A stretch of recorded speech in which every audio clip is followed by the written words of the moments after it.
कालिदास की जीवन व्रत, उनका काल पढ़ने के बाद आज हम कालिदास की रचनाओं का वर्णन करेंगे। तो पहले हम इनकी रचनाओं को देख लेते हैं कौन कौन सी है और आपको इनको याद करनी है। सबसे पहला जो इनका महाकाव्यों में शामिल है, ठीक है, तो आप ये देखिए महाकाव्य, ठीक है। तो महाकाव्य जो है इनके वो है पहला कुमार संभव और दूसरा है रघुवंशम। पहला कुमार संभव और दूसरा रघुवंशम इनका महाकाव्य माना गया है। इसके बाद खंड काव्य,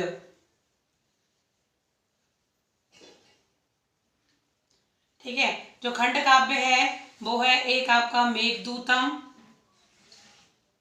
मेघदूत को कई बार महाकाव्य की श्रेणी में भी रख लिया जाता है, लेकिन वैसे इसका अगर स्वरूप देखा जाए तो ये खंड काव्य है, ठीक है। और दूसरा इसका जो है वो है ऋतु संहार, ऋतु संहार, यानी इसमें 6 ऋतुओं का वर्णन है। आपसे जो एग्जाम में प्रश्न पूछा जाता है वो अधिकांश से कालिदास की रचनाओं से संबंधित पूछा जाता है, ठीक है।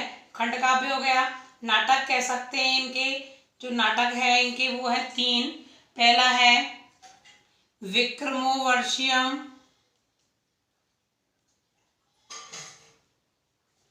ठीक है। दूसरा है मालविकाग्निमित्रम,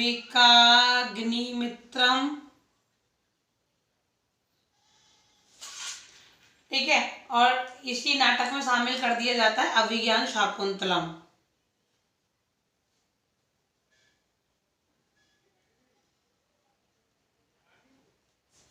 तो इस प्रकार ये इनकी रचनाएं हैं। 7 रचनाएं मानी गई हैं। कुमार संभव, रघुवंशम, मेघदूतम, एक दूतम, ऋतु संहार, विक्रमोर्वशीयम, मालविकाग्निमित्रम, अभिज्ञान शाकुंतलम। तो ये इनकी रचनाएं थी। हम इनके 2 महाकाव्य हैं उनका वर्णन देख लेते हैं, क्योंकि इनमें से क्वेश्चन पूछा जाता है और हमें एक्सप्लेन करने के लिए आना आवश्यक है। तो पहला आता है आपका कुमार संभव। मैंने सुना है कि आपके एग्जाम की डेट आ गई है, इसलिए हमें जल्दी से जल्दी अपना सिलेबस कंप्लीट करना है। तो देखिए कुमार संभव, यह महाकाव्य जो है वो कालिदास की प्रारंभिक रचना मानी जाती है, ठीक है। यह महाकाव्य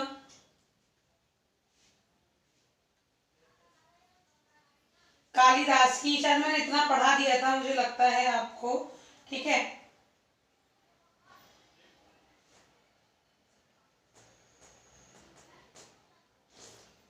ठीक है, ये महाकाव्य कालिदास की प्रारंभिक रचना मानी जाती है, ठीक है। इसमें सर्गों की संख्या है 17। सर्ग 17 है, लेकिन जो मुख्यतः सर्ग है वो 8 सर्ग हैं। और वो क्यों है, कल मैंने आपको बता दिया था।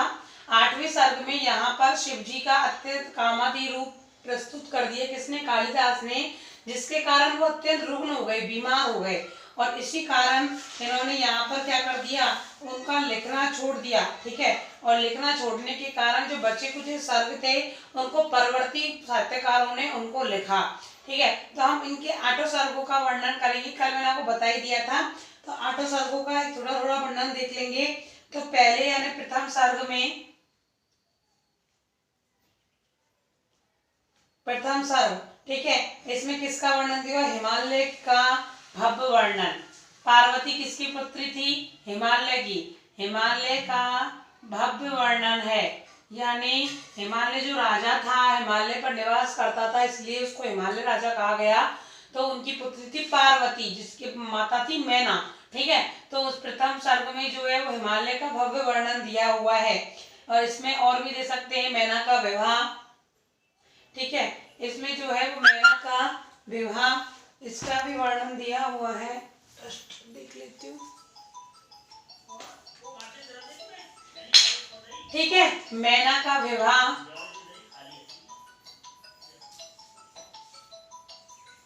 दूसरा इसमें हम कह सकते हैं कि पार्वती का जन्म, ठीक है, आदि का क्या दिया हुआ है, वर्णन दिया हुआ है। दूसरा द्वितीय सर्ग, द्वितीय सर्ग में वर्णन है तारकासुर से पीड़ित देवताओं द्वारा ब्रह्मा की प्रार्थना। तारकासुर से पीड़ित देवताओं की ब्रह्मा से प्रार्थना।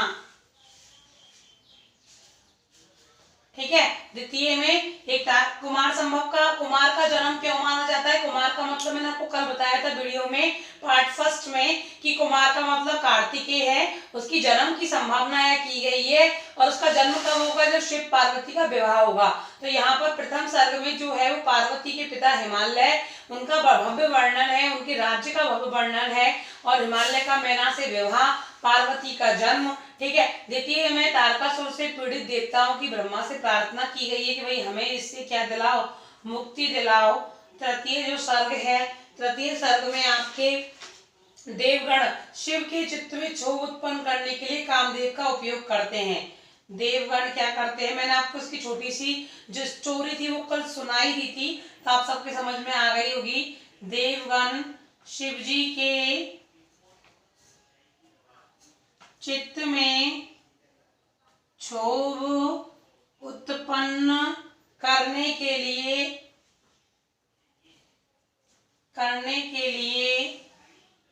कामदेव का उपयोग करते हैं, क्योंकि जो शिव जी थे वो सती के आत्मदाह के बाद में ध्यान मग्न हो चुके थे, उन्हें संसार की कोई सुध-बुध नहीं थी, तो उसी से इनका आकर्षण तोड़ने के लिए किसका प्रयोग किया? कामदेव का उपयोग किया। ठीक है। चतुर्थ सर्ग में क्या होता है कि जब शिव जी का तीसरा नेत्र खुलता है तो कामदेव भस्म हो जाता है, तो उसकी जो पत्नी रति थी, किसकी? कामदेव की, रति वाइफ ऑफ कामदेव। ठीक है, आप लिख लीजिएगा। तो रति किसकी पत्नी थी? कामदेव की। तो रति का विलाप यहाँ पर क्या है? मौजूद है। किसमें? चतुर्थ सर्ग में। और पंचम सर्ग सबसे श्रेष्ठ सर्ग माना गया है, और वो क्यों माना गया है? सब महाकाव्य पंचम सर्ग जो है, ठीक है, सर्वश्रेष्ठ सर्ग माना गया है। इस महाकाव्य का सर्वश्रेष्ठ सर्ग क्यों माना गया है? क्योंकि यहाँ पार्वती क्या करती है? शिव प्राप्ति के लिए घोर तपस्या करती है। शिव प्राप्ति के लिए घोर तपस्या करती है। ठीक है, घोर तपस्या करती है। तभी क्या होता है, जो शिव जी हैं परीक्षा लेने के लिए आती है कि ये जो कन्या है ये मुझे प्राप्त करने के लिए इतना तप कर रही है, तो क्या मुझे रियल में प्रेम करती है? तो वो क्या करते हैं, शिव जी एक ऋषि मुनि का रूप धारण कर लेते हैं, तपस्वी का, ब्रह्मचारी का रूप धारण कर लेते हैं, और शिव जी की पार्वती के सामने क्या करते हैं? निंदा करते हैं। तो पार्वती उनको मुंह तोड़ जवाब देती है। इसी बात से प्रसन्न हो जाते हैं कौन? शिव जी, और कहते हैं सामने कि मैं तुम्हारा दास हो गया हूँ। ठीक है, इस प्रकार इसलिए पंचम सर्ग सबसे श्रेष्ठ सर्ग माना गया है। अगला कह सकते हैं हम छठवां सर्ग। इसमें शिव का संदेश लेकर, ठीक है, षष्ठम सर्ग शिव का संदेश लेकर देवतागण कहाँ जाते हैं? देवतागण जो है वो का हिमालय के पास जाते हैं, हिमालय के समीप जाते हैं। ठीक है, यानी शादी का न्योता देने की, भाई आपकी पुत्री से शिव जी का क्या किया जाए? विवाह किया जाए। सप्तम में देखिए सप्तम में शिव पार्वती का विवाह वर्णन है।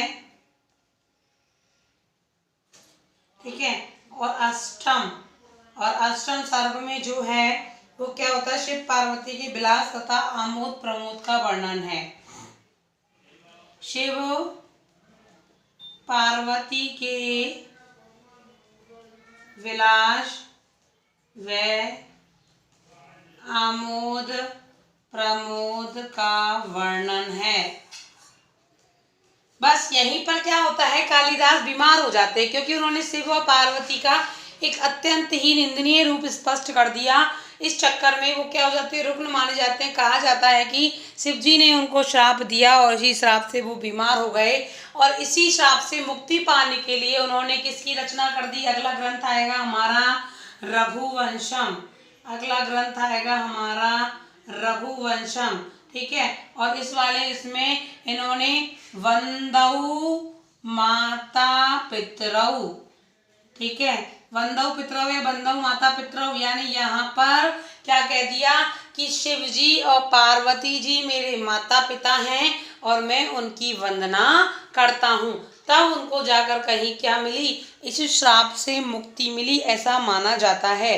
रघुवंश में देखिए 19 सर्ग माने गए हैं। हम साथ ही साथ चलते हैं, इन दोनों महाकाव्यों का वर्णन देखेंगे और जब हम नाटक की बारी आएगी तो नाटकों का वर्णन भी देखेंगे, ठीक है। और अगर अभी देखना चाहो तो अभी देख लेना, कोई दिक्कत नहीं है, ठीक है। अभी बता देंगे साथ ही साथ, तो बार बार दिक्कत नहीं होगी, ठीक है। तो रघुवंश में कितने सर्ग माने गए हैं, 19 सर्ग माने गए हैं और इसके श्लोकों की संख्या भी बहुत महत्वपूर्ण है, जो हर बार छोटे छोटे एग्जामों में पूछी गई है। 1572 इसमें श्लोक है और ये जो है वो किसका वर्णन करते हैं, सूर्यवंश का वर्णन इसमें दिया गया है, ठीक है। और सूर्यवंश के राजा दिलीप से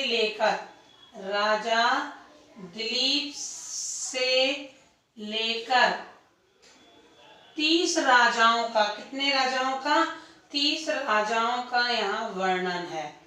30 राजाओं का, इसकी संख्या कई बार पूछी गई है, कितने राजाओं का वर्णन है रघुवंशम में, 30 राजाओं का वर्णन है।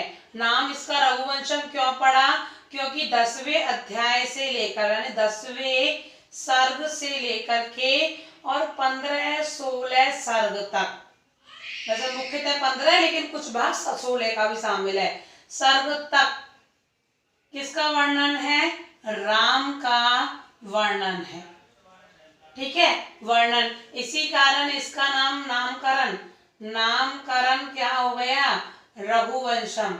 इसका नाम क्या पड़ गया, रघुवंशम, क्योंकि सबसे ज्यादा वर्णन किसका है, यहाँ पर राम का है और राम को रघुवंश तो कहते ही हैं, ठीक है। तो इसलिए रघुवंश, तो रघु का वंश माना गया है। जो दिलीप है, ठीक है, वो किसके पुत्र थे, राजा रघु के, ठीक है, राजा रघु के पुत्र थे, इसलिए इसका नाम रघु का वंश। तो इसमें राम का वर्णन ज्यादा है, इसलिए इसका नाम भी रघुवंश है। और रघु राजा के वंश का वर्णन यहाँ पर 30 राजाओं का, इसलिए इसका नाम रघुवंशम है, ठीक है। तो 2 तरीके से इसका नाम रघुवंश रखा गया है। दूसरा हम इसमें कह सकते हैं कि इसके प्रथम सर्ग और द्वितीय सर्गों का हम वर्णन पढ़ लेते हैं। कोई ज्यादा वो नहीं है, लेकिन आपको इनकी छोटी छोटी चीजें को याद रखनी है। एक, इसके श्लोकों की संख्या, सर्गों की संख्या, किस वंश से संबंध रखते हैं, ठीक है। प्रथम सर्ग हम देखते हैं, इसका पूरे 19 तो नहीं पढ़ेंगे, लेकिन इंपॉर्टेंट सर्गों की हम व्याख्या जरूर करेंगे, ठीक है। प्रथम सर्ग में रघुवंशियों की प्रशंसा की है किसने, कालिदास ने, रघुवंशियों की प्रशंसा, ठीक है। द्वितीय सर्ग जो है, ठीक है,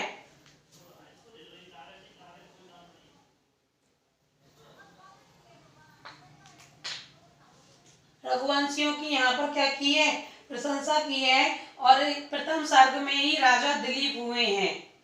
कौन हुए हैं, राजा दिलीप, और उनकी पत्नी कौन थी, इनकी पत्नी थी,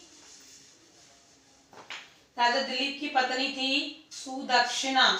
ऐसा मानते थे कि इनके कोई भी संतान नहीं थी और इसी संतान प्राप्ति के लिए वो कहाँ जाते हैं, वशिष्ठ गुरु के आश्रम में जाते हैं।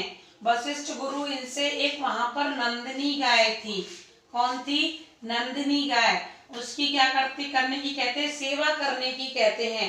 तुम इसकी सेवा करोगे तो तुम्हें पुत्र या पुत्री संतान प्राप्ति होगी। पुत्र पुत्री का मतलब नहीं था, संतान की प्राप्ति होगी। तो यहाँ पर नंदिनी गाय की सेवा कौन कर, दोनों करने लग जाते हैं, राजा दिलीप और सुदक्षिणा। ठीक है, तो यहाँ पर जो नंदिनी गाय है वो क्या करती है, इनकी परीक्षा लेती है, किनकी, दिलीप की और सुदक्षिणा की। और एक सिंह का वहां आक्रमण होता है, और सिंह का जब आक्रमण होता है तो सिंह कहता है कि मैं नंदिनी गाय को खाऊंगा।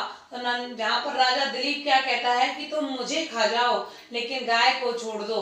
तो इस प्रकार से अपनी परीक्षा में यहाँ पर दिलीप पास हो जाता है। नंदिनी प्रसन्न होते हुए कामधेनु गाय का रूप धारण करते हुए इन दोनों को संतान प्राप्ति का क्या दे देती है, वरदान दे देती है। और इस प्रकार इनकी क्या होती है, ये सेवा सफल होती है। तो यहाँ पर पहले और द्वितीय सर्ग में इसी प्रकार का वर्णन है। तो द्वितीय सर्ग में भी ये वर्णन है, तो यहाँ लिख दो आप द्वितीय सर्ग। द्वितीय सर्ग में पूरी कहानी आ जाएगी जो मैंने आपको सुनाई है कि नंदिनी गाय परीक्षा लेती है, सिंह का आक्रमण होता है, वो नंदिनी गाय की सेवा करते हैं, इस प्रकार। ठीक है, सॉरी मैंने आपको रघु यहाँ बताया था ना, ये रघु नहीं है, मनु होगा, राजा मनु। ठीक है, राजा मनु के पुत्र थे दिलीप। अब दिलीप का पुत्र उत्पन्न होगा यहाँ पर तृतीय सर्ग में, रघु का जन्म। तृतीय सर्ग में होगा रघु का जन्म, यहाँ से वंश स्टार्ट होता है। ठीक है, राम का वंश कहाँ से स्टार्ट माना गया, रघु के जन्म से, तो इसलिए इसका नाम रघुवंश रख दिया है। तो तृतीय सर्ग में होता है रघु का जन्म। इसका चतुर्थ सर्ग आप देख लीजिए। चतुर्थ सर्ग में रघु की दिग्विजय का मनोरम वर्णन है। ठीक है, रघु की दिग्विजय का मनोरम वर्णन।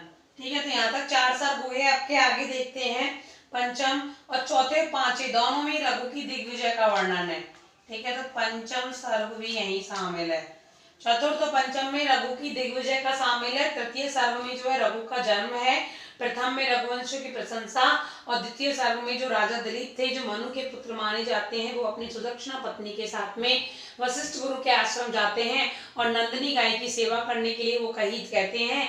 तो सिंह नंदिनी जो है परीक्षा लेती है, सिंह का आक्रमण होता है, और सिंह आक्रमण में दिलीप स्वयं को प्रस्तुत करते हुए नंदिनी गाय की रक्षा करते हैं। इसी से प्रसन्न होते हुए नंदिनी क्या कर देती है, इनको क्या करती है, वरदान देती है, किसका, पुत्र प्राप्ति है, संतान प्राप्ति का वरदान देती है। इसी प्रकार चौथे सर्ग में, तीसरे चौथे सर्ग में रघु का जन्म और उनकी दिग्विजय का वर्णन है। अगला आता है हमारा षष्ठ और सप्तम सर्ग और अष्टम सर्ग। ठीक है, देखिए आगे चलते हैं।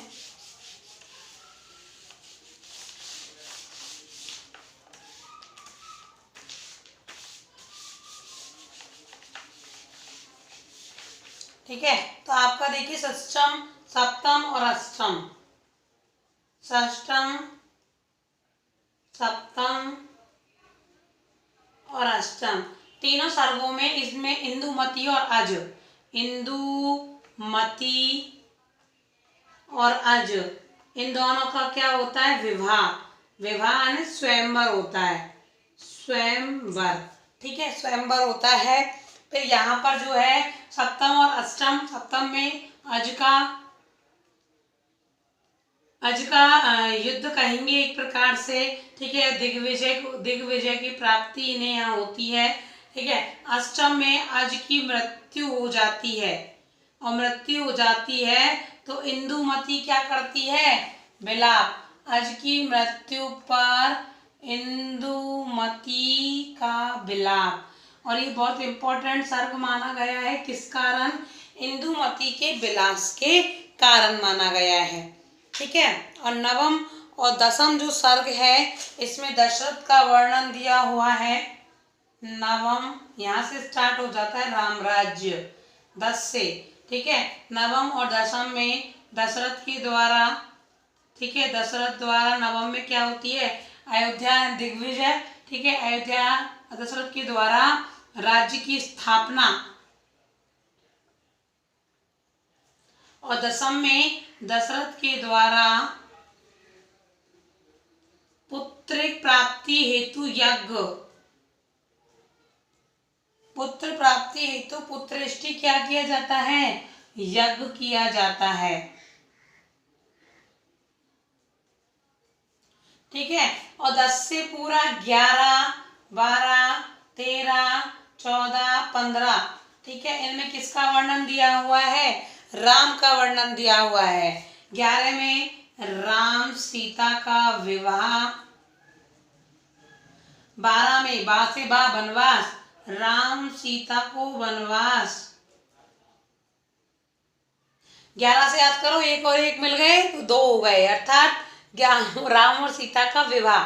ये छोटी छोटी ट्रिक्स होती हैं, इन्हीं से हम इनको याद कर सकते हैं। तो एक और एक मिल गए अर्थात राम सीता का विवाह हो गया। ठीक है, कोई रघुवंश इसका नाम है तो इम्पोर्टेंट राम ही रखता है।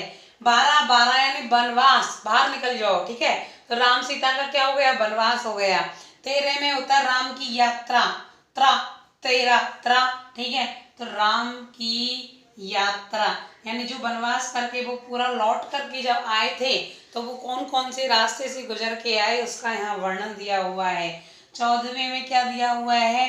राम का अभिषेक, राम का अभिषेक, पुनर्अभिषेक उनका होता है अयोध्या लौटने पर, जिसके कारण हम दिवाली मनाते हैं। ठीक है, और 15वें में जो है, और फिर अभिषेक होने के बाद, ठीक है, लोक अपवाद के कारण सीता का क्या कर देते हैं? त्याग। लोक अपवाद और सीता का त्याग, लोक अपवाद और सीता का क्या कर देते हैं? त्याग कर देते हैं। आगे 16 और 16वें सर्ग में लव कुश का जन्म।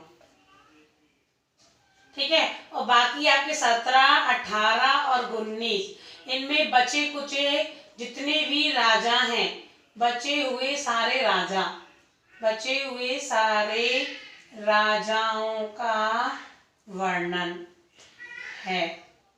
और अंतिम राजा जो माना गया है, अंतिम राजा वो अग्नि माना गया है, अग्नि राजा। ठीक है, तो इस प्रकार आपका रघुवंशम कंप्लीट हुआ। इनकी ये रचनाएं मानी गई हैं। 17, 18, 19 में जो है वो बचे हुए सारे राजाओं का वर्णन है। जो इम्पोर्टेंट थे वो सभी राजाएं ऊपर के सर्गों में उनका वर्णन कर दिया गया है। अब इनकी जो नाटक आते हैं वो भी हम साथ के साथ देख लेते हैं। वैसे आपके नाटकों का इसमें अलग से एक टॉपिक है, ठीक है, लेकिन आपका एक कालिदास हम पढ़ रहे हैं तो कालिदास के अकॉर्डिंग आपका पूरा इसी में सम्मिलित हम इनको कर लेते हैं। ठीक है, तो इसमें देखो पहला आता है कालिदास का नाटक मालविकाग्निमित्रम। ठीक है, पहला है आपका मालविकाग्निमित्रम। तो मैंने आपको शायद बताया भी था, इसका नाटक देख लेते हैं इनका हम। मालविकाग्निमित्रम, ठीक है, तो यहाँ पर मालविका नायिका है। मालविका कौन है यहाँ पर? बस आपको इन नाटकों की कहानी समझ के चलनी है और नायक नायिका जरूर याद करने हैं, क्योंकि ये पूछा जाता है। जैसे हम फिल्म याद करते हैं, भाई कौन सा हीरो था और कौन सी हीरोइन थी, तो उसको तो इंग्लिश में बोल दिया, तो ऐसे यहाँ पर बोलेंगे कौन सा हीरो था कौन सा हीरोइन, अर्थात मालविका यहाँ नायिका थी, हीरोइन थी। ठीक है, और अग्निमित्र जो था वो यहाँ पर नायक था अर्थात हीरो था।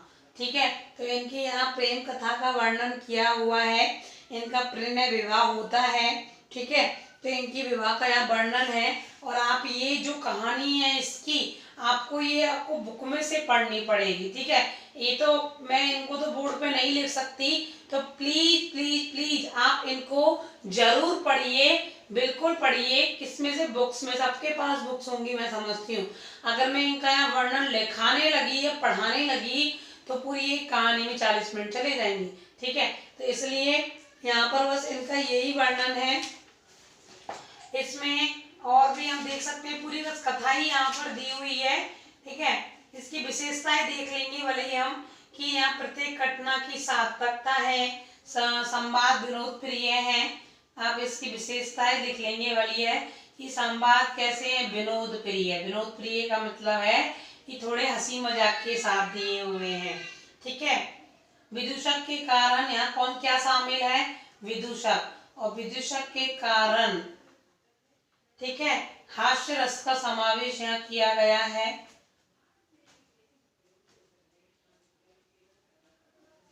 हास्य रस का समावेश किया गया है, ठीक है। भाषा का प्रसाद तथा माधुर्य गुण है। भाषा कैसी है इसकी, प्रसाद, प्रसाद गुण है, ठीक है, याद रखना, और माधुर्य युक्त है, यानी मधुरता भी है और प्रसाद का मतलब स्पष्टता भी है, माधुर्य गुण युक्त है। क्या इसकी भाषा। और हम कह सकते हैं श्रृंगार रस का अंगी रूप होना, भाई नायक नायिका का वर्णन है तो श्रृंगार रस शामिल होना जरूरी है, तो श्रृंगार रस अंगी रूप में शामिल है, अंगी रूप में शामिल है, ठीक है। क्यों, क्योंकि यहाँ मालविका और अग्निमित्र का प्रेम विलाप दिखाया गया है। इसके बाद कह सकते हैं दूसरा नाटक आता है विक्रमोर्वशीय। आप इसकी कहानी जरूर पढ़िएगा। यहाँ बस मालविका और अग्निमित्र दोनों की प्रेम कहानी का वर्णन है, तो आप जरूर पढ़िएगा, आपको अच्छा लगेगा, ठीक है। दूसरा आता है विक्रमोर्वशीयम। विक्रमोर्वशीयम जो है वो भी इसी का नाटक माना गया है। एक चीज़ और मैं आपको लिखा देती हूँ, मालविका अग्निमित्र में 5 अंक हैं, ये जरूर याद रखना, ठीक है। मैं ये भूल गई थी, इसमें 5 अंक हैं, ठीक है। अंक जरूर पूछे जाते हैं, तो आप इनको याद रखना कि मालविका अग्निमित्र में कितने अंक हैं, 5 अंक हैं।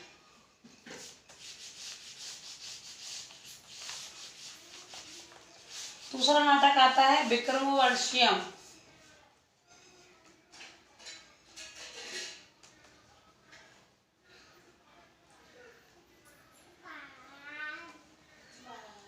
इसमें भी 5 अंक हैं और इसमें विक्रम, ठीक है, इसमें विक्रम और उर्वशी, इसमें विक्रम और उर्वशी का वर्णन है, प्रेम वर्णन। विक्रम और उर्वशी का यहाँ क्या दिया हुआ है, प्रेम वर्णन दिया हुआ है, ठीक है। उर्वशी नाम की यहाँ पर एक अप्सरा है जिसका यहाँ पर क्या दिया हुआ है, प्रेम वर्णन दिया हुआ है।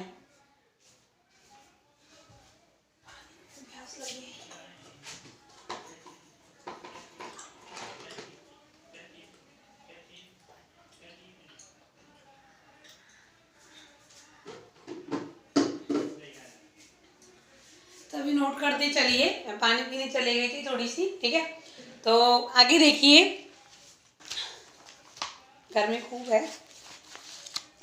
विक्रमोर्वशीयम, इसमें 5 अंक हैं, ठीक है। इसमें राजा, सॉरी, इसमें विक्रम नहीं, पुरुरवा, ठीक है, इसमें पुरुरवा राजा है जो विक्रम वंश से संबंध रखता है इसमें, ठीक है।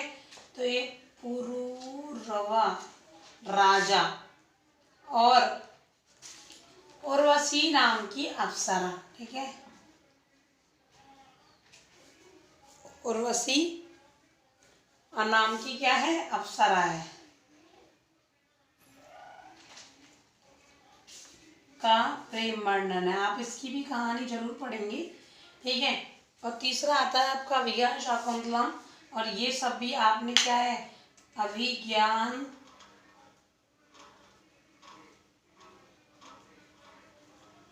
इसमें 7 अंक माने गए हैं, ठीक है। और ये 7 अंक इसमें माने गए हैं, और इसमें जो राजा दुष्यंत और शकुंतला की प्रेम कहानी है,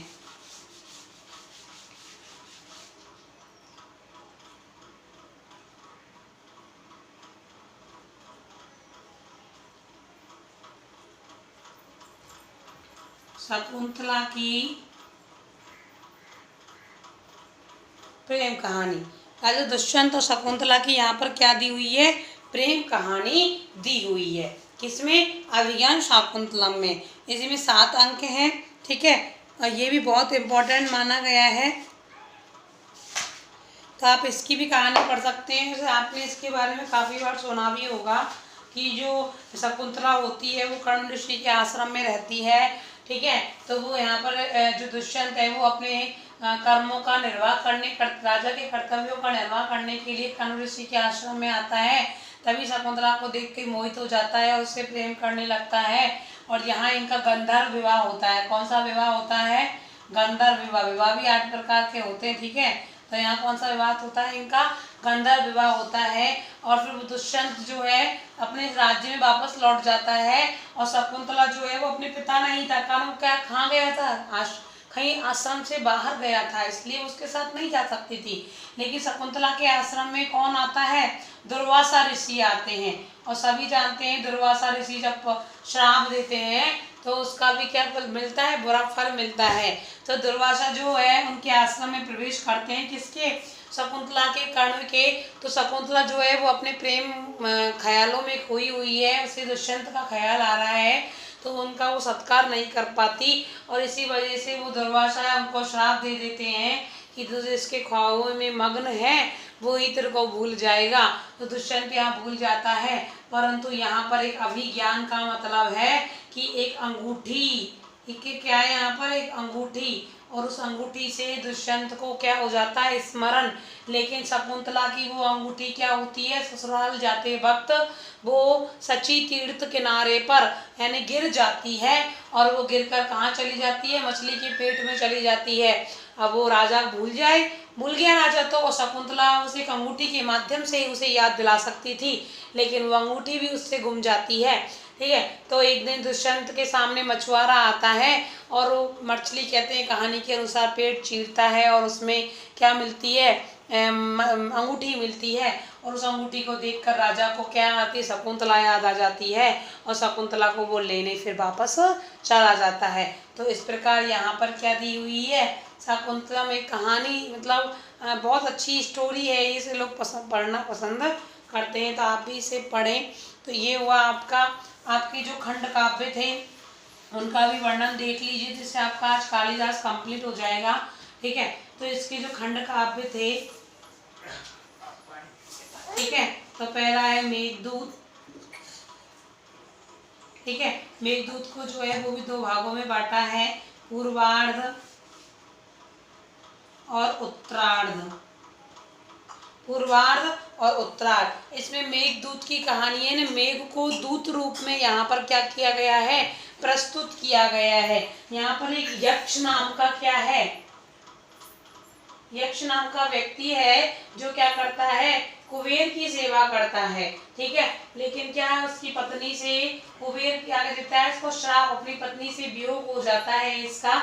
और ये क्या करता है? मेघ को दूत बना करके मेघ को संदेश भिजवाता है और संदेश के रूप में अपनी पत्नी से अपने प्रेम आलापों का वर्णन करता है। और दूसरा आता है आपका ऋतु संहार, ठीक है।